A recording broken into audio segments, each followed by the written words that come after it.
যখন দেখলো যে তিনি সেনা পরিষদের প্রায় 4000 লোককে মেরে ফেলেছেন, তার ক্ষমতাকে কুক্ষিগত করার জন্য। আমরা তারপরে যখন তিনি দেখলেন যে তার অবস্থা খুব খারাপ, ভেতরের খবরটা সাধারণ জনগণ দেখে না, সাধারণ জনগণ দেখছে জিয়া রহমান সানগ্লাস, রেবন, গঞ্জি, কাঁধে কোদাল বসে আছেন, এই সমস্ত। 1975-এর 15ই আগস্ট ইথারে ভাইসা আসা এই বজ্র নির্ঘোষ শুনছিল দেশবাসী। প্রবল প্রতাপশালী শেখ মুজিবের শাসনের অবসান হয়েছে, সারা দেশে কারফিউ জারি হয়েছে।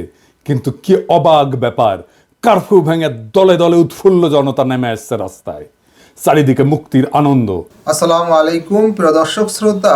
সেনা পরিষদে 4000 সেনাকে হত্যা করেছিল জিয়াউর রহমান। মেজর ডালিম কি একথাই বললেন নাকি অন্য কথা?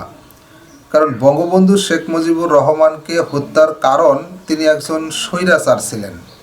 তিনি বাকশাল কায়েম করেছিলেন, একনায়কতন্ত্র প্রতিষ্ঠা করতে চেয়েছিলেন বা করেছিলেন। এই কারণে, এবং আরও একটি কারণ মেজর ডালিম বলেছেন যে ভারতের একটা অঙ্গরাজ্যতে পরিণত করতে চাচ্ছিল বঙ্গবন্ধু এই বাংলাদেশকে। এ কারণেই বঙ্গবন্ধুকে আসলে সেনা অভ্যুত্থানের মাধ্যমে তেনার সপরিবারকে হত্যা করা হয়েছে বা নিহত হয়েছেন।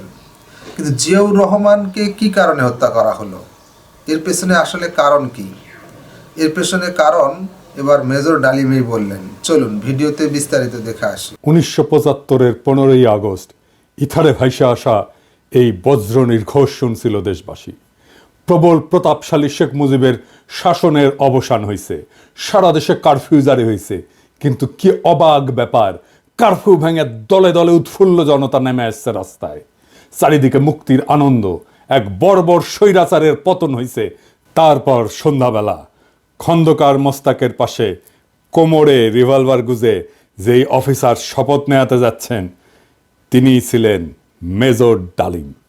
মেজর ডালিম রাতারাতি হয়ে উঠছিলেন নায়ক, সাহসের প্রতিমূর্তি। তারপরে 75-এর সব বীরকে পাঠানো হলো নির্বাসনে। সে আর এক আলাপ আর একদিন করব। এরপর তিনি শুধু নামই ছিলেন ইতিহাসে। ওনার সাথে আমার প্রথম যোগাযোগ হয় 2019-এ প্যারিসে আসার পরে। ওনার সাথে চ্যাটিং হতো। ওনার একটা ফেবু আইডি ছিল ফ্যালকন আইজ নামে। নানা বিষয় আলাপ হইতো, ব্যাপক পড়াশোনায় ভদ্রলোকের। আমার সাথে ফোনে বা ভিডিওতে কখনো কথা হয়নি, তবে আমার ঘনিষ্ঠ সার্কেলের অনেকের সাথেই নিয়মিত কথা হইতো। আমি কথা বলতে চাইছিলাম, উত্তরে বলছিলেন বলবো সময় হইলেই। আমার স্বাধীনতা উত্তর বাংলাদেশ বইটা প্রকাশিত হইলে পড়তে চাইছিলেন, আমি পাঠাইছিলাম সুইডেনে ওনার এক শিষ্যের কাছে। উনি বই পাইয়া বই হাতে ছবি পাঠাইছিলেন, এটা নিশ্চিত করতে যে ওনার কাছে পৌঁছাইছে। আমি আমার সার্কেলে ওনারে বড় ভাই বলে ডাকতাম। জিজ্ঞেস করতাম, বড় ভাই কেমন আছেন, কি বলেন। কোনো রাজনৈতিক পরিস্থিতিতে জানতে চাইতাম বড় ভাইয়ের রিডিং কি। একটা সময় খেয়াল করলাম উনি ভুলে যাইতেছেন জিনিসপত্র, ডাক্তারি ভাষায় যাকে বলে কগনিটিভ ডিজিজ। তখন থেকে ওনাকে বলতে শুরু করলাম বুড়া। তো জিজ্ঞাইতাম বুড়াটার খবর কি। যাই হোক, উনি নাকি বলছেন যে ওনার বয়স 75 বছর, আসলে ওনার বয়স 78 বছর। ওনার জন্ম 1946 সালে উইকিপিডিয়ার তথ্য অনুসারে। 64 সালে বিমান বাহিনীতে যোগ দেন, ঠিক 18 বছর বয়সে। বুড়া বয়সে 3 বছর কম হয়ে বলছে আর কি, আমার অনুমান ভুলে বলছে। এপিসোডের স্ক্রিপ্ট লিখতে লিখতে ওনার ছবিটা খুঁজতেছিলাম, যে ছবিটা দেখাইলাম আমার বই হাতে, ছবিটা পাইতেছিলাম না। তো সুইডেনের বাইরে ফোন দিলাম, তো উনিও খুঁজতেছেন। এর মধ্যে বুড়া ফোন দিছে ওই সুইডেনের বাইরে। তো উনি যখন জানলেন যে আমি লাইনে আছি, উনি স্পিকারে দিলেন, আমি শুনতেছি। উনি বলতেছেন, আমাদের দুইজনকে স্পিকারে দিলেন। উনি জিজ্ঞেস করলেন পিনাকি কি দেখছে আমার লাইভ? আমি বললাম হ দেখছি বড় ভাই। তো সুইডেনের বড় ভাই ওনারা বলতেছেন, আপনি পিনাকির বই হাতে একটা ছবি তুলছিলেন না, আছে ওইটা? আমি শুনতেছি। তো বুড়া বলতেছে, পিনাকি বই লিখছে নাকি? কই, আমি তো দেখি নাই। তো রিসেন্ট মেমোরি নাই হয়ে যাইতেছে, আর্লি সাইন অফ আলঝেইমার্স। যাই হোক, বুড়া আমাদের মাঝে আরো অনেকদিন বাইচা থাকেন। ওনার লাইভ এপিসোড করছে ইলিয়াস। এইটাই সম্ভবত বাংলাদেশের মানুষের সর্বোচ্চ দেখা লাইভ। ইউটিউবে একসঙ্গে সর্বাধিক সংখ্যক দর্শকের লাইভ স্ট্রিমের রেকর্ডটা 8 মিলিয়ন। তবে এইটা বাংলা ইউটিউবের সর্বোচ্চ, এটা নিঃসন্দেহ। এবং আমার মনে হয় এই রেকর্ড আর কেউ কখনো ভাঙতে পারবে না। এইবার আসেন এপিসোডের প্রসঙ্গে। বাম, আওয়ামী লীগ আর প্রগতিশীল বিএনপির পুচ্ছে আগুন লাগিয়েছে একই সাথে। যাই হোক, আমি সবগুলা আগুন নিয়ে আজকে কথা বলবো না, কয়েকটা আগুন নিয়ে কথা বলি। প্রথম অভিযোগ কি, মেজর ডালিম নাকি খুনি। আসলে কি মেজর ডালিম খুনি? আসেন না খুঁজে দেখি। বিপ্লবী এবং সৈনিকদের খুনি বলা যায় না, কারণ তাদের কর্মকাণ্ড এবং উদ্দেশ্য সাধারণ অপরাধীর সাথে তুলনা করা যায় না। আদালত যখন প্রাণ নেয় সেটাকে খুন বলা যায়? একজন সৈনিক যখন দেশের শত্রুকে হত্যা করে সেটা কি অপরাধমূলক কাজ? একজন নারী যখন তার ধর্ষককে হত্যা করে ফেলে ধর্ষণের সময় সেটা কি অপরাধ? না, সেটা না। কেন না? এর কয়েকটা কারণ আছে, বুঝে দেখি। 1 নম্বর কারণ, নৈতিক পার্থক্য, মোরাল জাস্টিফিকেশন। বিপ্লবীরা সাধারণত বিদ্যমান শাসন ব্যবস্থার অন্যায় বা নিপীড়নের বিরুদ্ধে সংগ্রাম করে। তাদের কর্মকাণ্ড একটা বৃহত্তর সামাজিক এবং রাজনৈতিক পরিবর্তনের উদ্দেশ্যে পরিচালিত হয়, বৃহত্তর স্বার্থে। নৈতিক দৃষ্টিকোণ থেকে এটা ন্যায় যুদ্ধ, জাস্ট ওয়ার, এই ধারণার সাথে সম্পর্কিত। সৈনিকেরাও একটা প্রতিষ্ঠিত রাষ্ট্র বা আদর্শ রক্ষার জন্য কর্তব্য পালন করেন। 2 নাম্বার, উদ্দেশ্যের মাহাত্ম্য, এটাকে ইংরেজিতে বলে এন্ডস ভার্সেস মিনস। বিপ্লবী বা সৈনিকদের কর্মকাণ্ডের উদ্দেশ্য ব্যক্তিগত স্বার্থ না, বরং এটা বৃহত্তর সমাজ জাতির জন্য। দার্শনিক ইমানুয়েল কান্ট বা জন স্টুয়ার্ট মিলের মতবাদে উদ্দেশ্যের গুরুত্ব এবং প্রভাব নিয়ে আলোচনা আছে। মিলের উপযোগবাদ বলে একটা তত্ত্ব আছে। এটা অনুযায়ী যদি একটা কর্ম বৃহত্তর জনগণের কল্যাণে হয় তবে সেটা নৈতিকভাবে গ্রহণযোগ্য। 3 নাম্বার, সমাজের দৃষ্টিভঙ্গি বা পারসেপশন বাই সোসাইটি। সমাজ সাধারণত সৈনিকদের রক্ষক এবং বিপ্লবীদের ন্যায়ের প্রতীক হিসাবে দেখে। সময়ের সঙ্গে অনেক বিপ্লবীকে নায়ক হিসেবে স্বীকৃতি দেওয়া হয়। এটার আইনি ব্যাখ্যাও আছে। 1 নম্বর হইতেছে যে লেজিটিমেসি অফ অ্যাকশন, মানে রাষ্ট্রীয় বৈধতা। সৈনিকদের কর্মকাণ্ড রাষ্ট্রীয় আদেশের আওতায় ঘটে। আন্তর্জাতিক আইন অনুযায়ী যুদ্ধ বা প্রতিরক্ষায় হত্যা বৈধ, যদি তা যুদ্ধের আইন মেনে চলে। 2 নম্বর হচ্ছে রাজনৈতিক লড়াই বনাম অপরাধ, পলিটিক্যাল স্ট্রাগল ভার্সেস ক্রাইম। বিপ্লবীরা সবসময় বিদ্যমান আইন ভঙ্গ করে। বিপ্লব বা অভ্যুত্থান বিদ্যমান আইনের উপরে। সেই জন্যে বিপ্লবীদের কর্মকাণ্ডকে অপরাধ হিসেবে বিবেচনা করা যায় না, কারণ আইন এটা সংজ্ঞায়িত করে বা ডিফাইন করে অপরাধ, আর বিপ্লব এটার উপরে। তা উপরে থেকে এই অপরাধের ডেফিনেশন তো বিপ্লব গ্রহণ করবে না।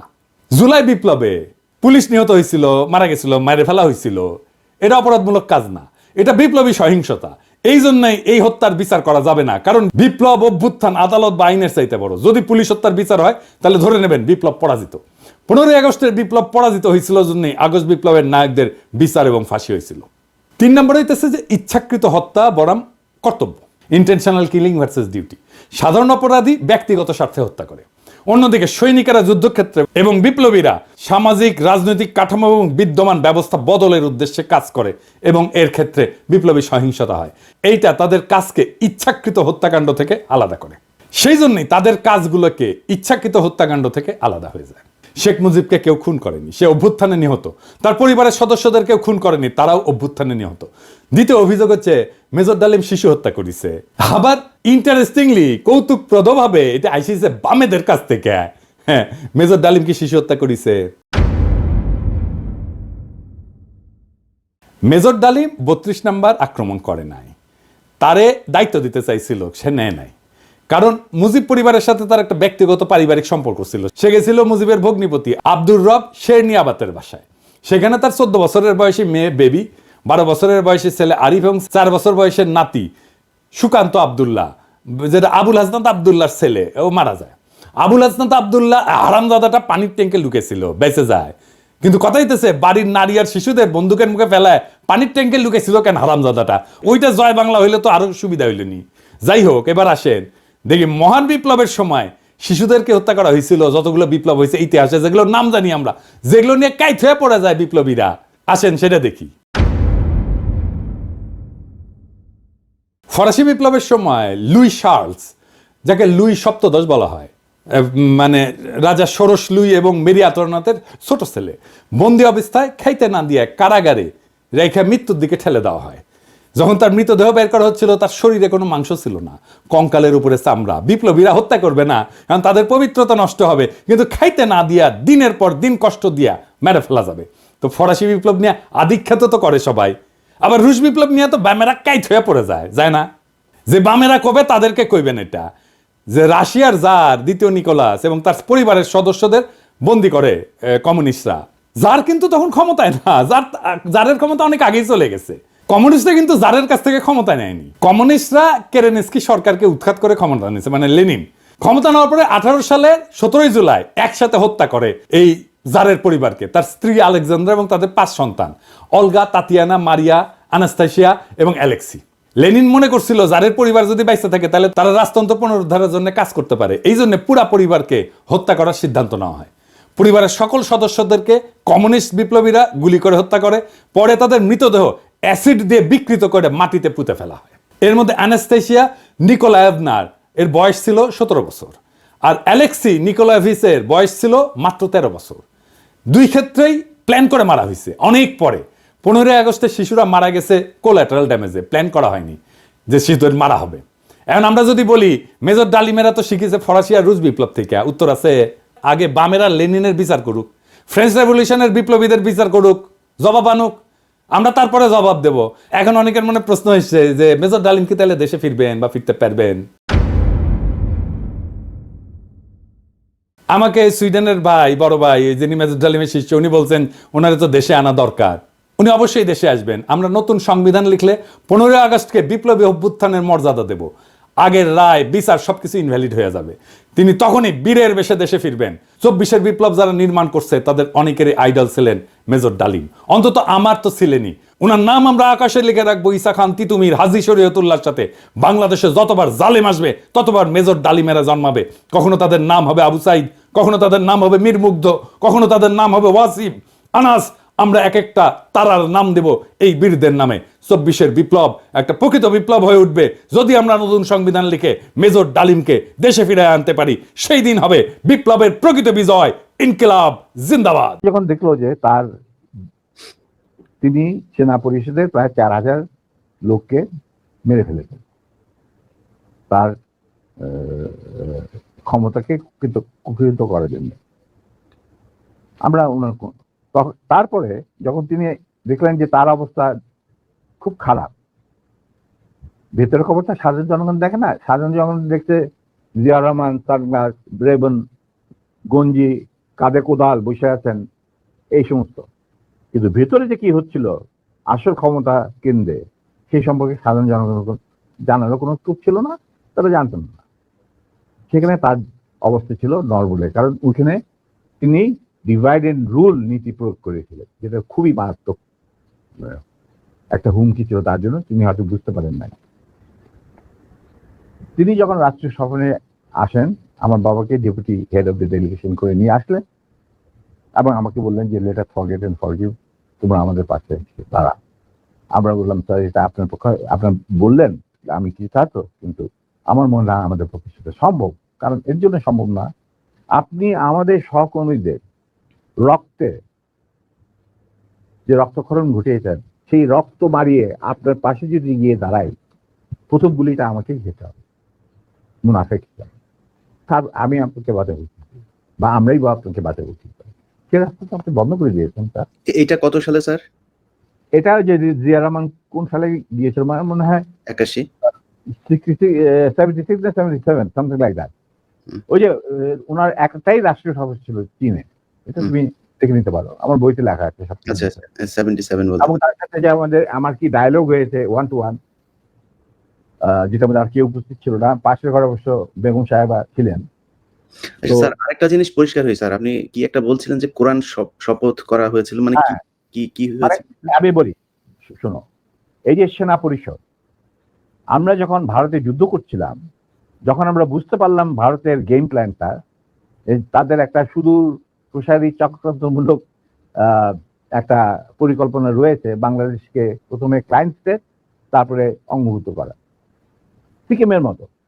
আর সেখানে লেনদুদ্দি ছিলেন, আমাদের মুজিবুর রহমানকে বানানো হলো তাজউদ্দিন, আর পরে মুজিবুর রহমানকে বানানো হলো সেই লেনদুদ্দি। প্রিয় দর্শক শ্রোতা, এই বিষয়ে আপনার মতামত চাচ্ছি। কমেন্ট বক্সটি আপনার, লিখতে পারেন কমেন্ট বক্সে আপনার মতামত। জিয়াউর রহমানকে নিয়ে মেজর ডালিমের এই বক্তব্যের সাথে কি একমত, তাও লিখতে পারেন কমেন্ট বক্সে। আজকে এই পর্যন্তই, আল্লাহ হাফেজ।